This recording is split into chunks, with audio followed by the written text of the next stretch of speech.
अगर आपके फेवरेट जूतों पे भी इस तरह से दाग धब्बे आ चुके हो और आप इस वजह से अपने फेवरेट जूते नहीं पहन पा रहे हैं, आपने बहुत कोशिश कर ली लेकिन ये साफ नहीं हो रहे हैं, ये निशान नहीं जा रहे हैं, तो बहुत सिंपल है, इन्हें आप डस्टबिन में डाल दीजिए। इससे आपका घर साफ सुथरा रहेगा। साफ सुथरे को अंग्रेजी में स्पिक एंड स्पैन कहा जाता है। For example, always keep your house spick and span. अपनी अंग्रेजी और पर्सनैलिटी को बहुत अच्छा बनाने के लिए मेरे आईडी गौरव मोटिव ग्रूम को फॉलो करते रहिए। अरे क्या हो गया भाई, बंदे को कुछ हो गया यहाँ पे? अरे कुछ हो गया, क्या हो गया भैया इनको, क्या हो गया? अरे भैया इनको टी शर्ट के बेहोश हो गए। टी शर्ट से बेहोश हो गए? अरे तो वही टी शर्ट सुंगाओ तभी होश में आएगा ये। अभी लो, अभी पहले लो। बेहोश हो गया था क्या? बेहोश होने को अंग्रेजी में टू फेंट कहा जाता है। For example, he fainted. अपनी अंग्रेजी और पर्सनैलिटी को बहुत अच्छा बनाने के लिए मेरे आईडी गौरव मोटिव ग्रूम को फॉलो करें। भैया हाँ जी, मेरी स्कूटी स्टार्ट कर दो यार। हूँ तुम्हारे क्या हाथ नहीं है।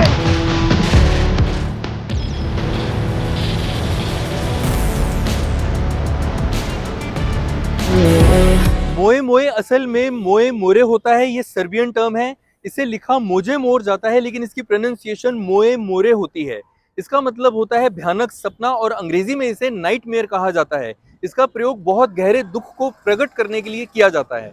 अपनी अंग्रेजी और पर्सनैलिटी को बहुत अच्छा बनाने के लिए मेरी आईडी गौरव मोटिव ग्रूम को फॉलो करते रहे। सर मैं कैसे फॉलो करूँ, मेरे तो हाथ ही नहीं है।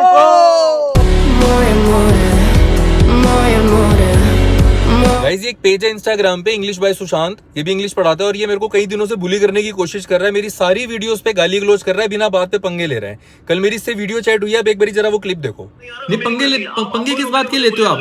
पंगे मत लो ना, वो मेरी मर्जी है ना, मुझे कौन तो ये तो गुंडागर्दी हो गई भाई। तुम टीचर हो, टीचर हो गए, तुम गुंडागर्दी करोगे क्या? ये कैसे गुंडागर्दी है तुम्हारी? ऐसा है भाई, ऐसा है। मैं तो बहुत आराम से बात शुरू करिए। तुम देखो, पढ़े लिखे होने का फायदा क्या अगर आपने इसी तरह के लफड़े कर रहे हैं तो? लफड़े की इंग्लिश तो बता दो। लफड़े को अंग्रेजी में मेस, ट्रबल या फाइट भी कहा जा सकता है। अपनी अंग्रेजी और पर्सनैलिटी को बहुत अच्छा बनाने के लिए मेरे आईडी गौरव मोटिव ग्रूम को फॉलो करें। इंग्लिश लैंग्वेज में 26 अल्फाबेट नहीं होते, नहीं होते, सच में नहीं होते। चलो इसे लॉजिक के साथ समझते हैं। ये कुछ फूल है और इन फूलों को पिरोकर बनती है माला। इसी तरह हर लैंग्वेज में कुछ वर्ण यानी लेटर्स होते हैं और उन सेट ऑफ लेटर्स को हिंदी में वर्णमाला और अंग्रेजी में अल्फाबेट कहा जाता है।